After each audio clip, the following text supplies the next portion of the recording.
Our KOAT political expert tells us we could see the results of the governor's executive order in future elections, especially tight races like the one in the 2nd Congressional District.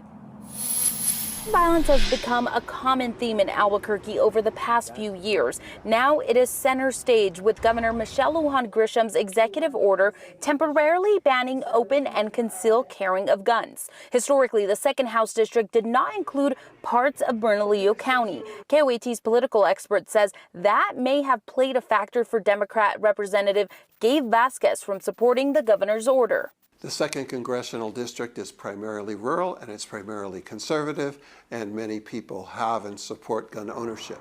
So it's not surprising that Gabe Vasquez, a Democrat, would vote in support of condemning the governor on a U.S. congressional resolution. And he's not the only one going against the governor. There have been many Democratic leaders who have not stood with the governor on this issue, particularly in the area of law enforcement, district attorneys, attorney generals, and the like. And so here we're just seeing another example of a Democratic elected official not backing the governor on this issue. Overall, Sandaroff says this issue can have an impact on future elections.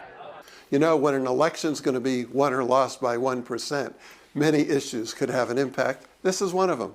Even potentially impact Lujan Grisham's future. This is the type of position that she took that would not stop her from getting a presidential appointment from a Democrat down the road. She would, however, have to pass confirmation in the United States Senate. So it might depend on who's in control of the Senate as to whether or not she could get through a confirmation if she were to be selected for a presidential appointment for a cabinet level position. Our KOAT political expert does tell us that we could potentially see the executive order and the people who are for it and against it in future political campaigns. Reporting live, I'm Stephanie Muniz, KOAT Action 7 News. U.S. Representative Melanie Stansberry from New Mexico's 1st Congressional District, which includes most of Albuquerque and its suburbs, had this to say on the resolution to condemn Governor Grisham.